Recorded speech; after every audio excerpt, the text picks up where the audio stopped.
اور پی کے پھر معمول تھا کہ آپ بچ کے دیتے تھے صحابہ کو، اور سنتی دائیں ہاتھ سے دیتے، اور دائیں ہاتھ حضرت عبداللہ ابن عباس بیٹھے تھے، 7 سال عمر ہے۔ کتنی عمر؟ 7 سال۔ ادھر سیدنا صدیق اکبر، سیدنا فاروق اعظم جیسے جلیل القدر صحابہ بیٹھے ہیں، بائیں ہاتھ۔ اب سنت کے خلاف بھی نہیں جا سکتے آقا، سنت آپ کا اپنا طریقہ ہے نا، مطلب آپ اپنے طریقے کے خلاف بھی نہیں کرنا چاہتے کہ بائیں ہاتھ سے شروع کر دیں، دینا بھی دائیں طرف سے آغاز کرنا چاہتے ہیں، اور دائیں طرف چھوٹا بچہ بیٹھا ہے۔ تو آقا علیہ السلام نے پوچھا، عبداللہ ابن عباس ہی راوی ہیں اس حدیث کے، خود راوی ہیں۔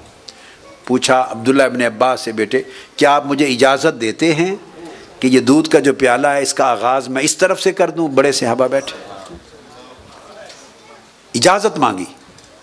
اب دیکھیے آقا علیہ الصلوۃ والسلام کی مجلس میں بیٹھنے والوں سے، یہ بچپن سے جو بیٹھتے تھے تو شعور کتنا ڈیولپ ہو جاتا تھا، اور جب آپ بڑا کر دیں گے اور مجالس میں نہیں بیٹھائیں گے اہل اللہ کی یا بڑوں کی مجالس میں، تو انہیں مصافحہ کرنا ہی نہیں آئے گا۔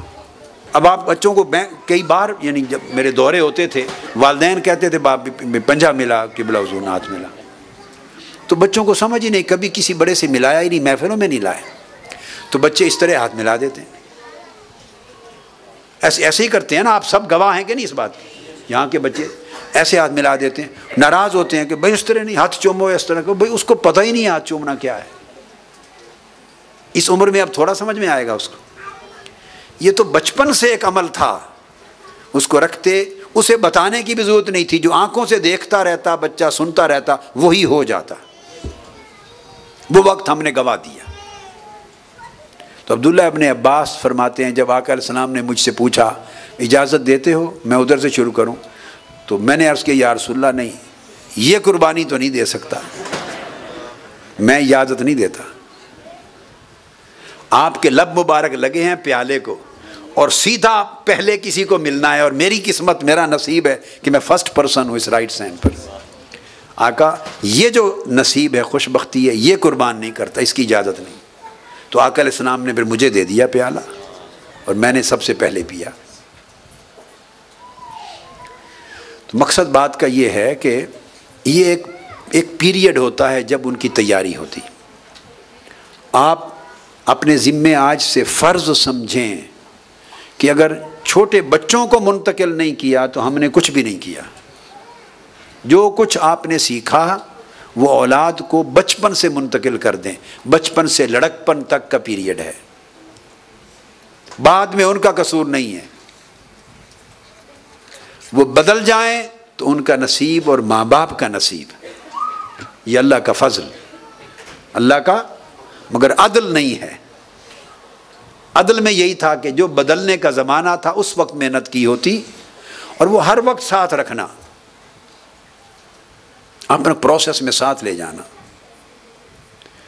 اس لیے آقا علیہ الصلوۃ والسلام کی سنت تھی جب سفر پہ، غزوات کا سفر ہوتا، آقا علیہ السلام کے سفر تو غزوات کے ہی ہوتے تھے نا، ہر سفر پہ ازواج مطہرات بھی ساتھ جاتی، قرآن اندازی کر کے ایک ایک زوجہ کو لے جاتے، صحابیات بھی ساتھ جاتی، اولاد ساتھ جاتی، ہر سفر پر، کہ جو تربیت سفر میں صحبت میں ہوتی ہے وہ حضر میں نہیں ہوتی۔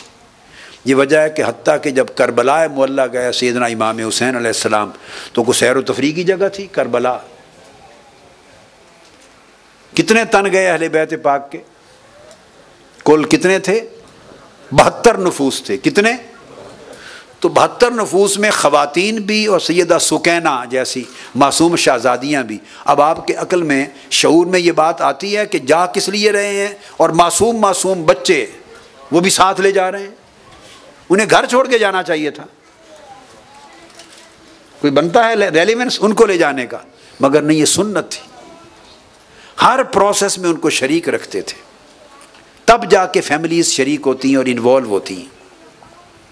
بچپن سے جو پروسیس میں شریک ہوں گے وہی ان کا مائنڈ سیٹ بنے گا، وہی ترجیحات بنے گی، وہی ویژن بنے گا، وہی پرائورٹیز اور ترجیحات بنے گی، اور بڑے ہو کر وہی شخصیت بنے گی، وہی پھر آگے ڈیلیور ہوگا۔ اس طرح منتقل ہوتا ہے نسلاً بعد نسل۔ اس کو آج سے پلے باندھیں، آگے جوان لوگ جن کی شادیاں ہوئی ہیں وہ اپنے بیٹوں کے لیے محنت کریں۔ تو پروسیس اس طرح ہے، اور اس کے لیے ضروری ہے کہ ایک نصاب تربیت جو بنایا گیا گھر کے ماحول کو صاف رکھیں. اور یاد رکھ لیں جس کے گھر میں ٹی وی پر ناچ گانے فلمیں ڈرامے اور گانے چلتے ہیں وہ اپنی اولاد سے صالح ہونے کی توقع کبھی نہ کرے. بس ایک کلیہ کی بات کر دی. مجھے ایک روز وہ خالد تھا ہمارا ڈرائیور اور کچھ اور لوگ بھی تھے, وہ مجھے کہنے لگے کہ کیا سنا ہے آج کل تو بڑے پنجابی میں کہنے لگے بڑے بڑے گل گئے نے, یعنی لوگ باہر پتہ نہیں کیا کیا ان کے نقشے اور شکل اور ان کے منصب اور ٹائٹل اور عہدے اور نام اور لقب اور القاب ہوتے ہیں اور کیا کیا کہلاتے ہیں. تو گھر میں کسی کا حال دیکھنے کا نہیں ہے. ان کے گھر داخل ہو جائیں, دین نام کی کوئی چیز چار دیواری کے اندر نہیں ملتی.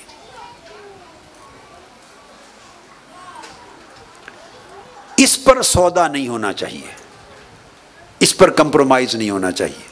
دین پر, دین کی غیرت پر, بنیادی اصولوں پر.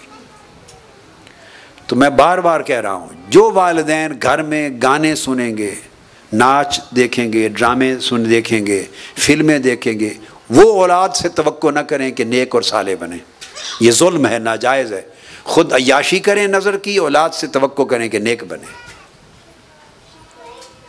ایسا نہیں ہوگا. جو گھر میں آپ ان کو مہیا کریں گے وہ وہی کچھ بنیں گے. اگر اولاد کی نیکی چاہیے تو خود نیک ہو کر رہیں.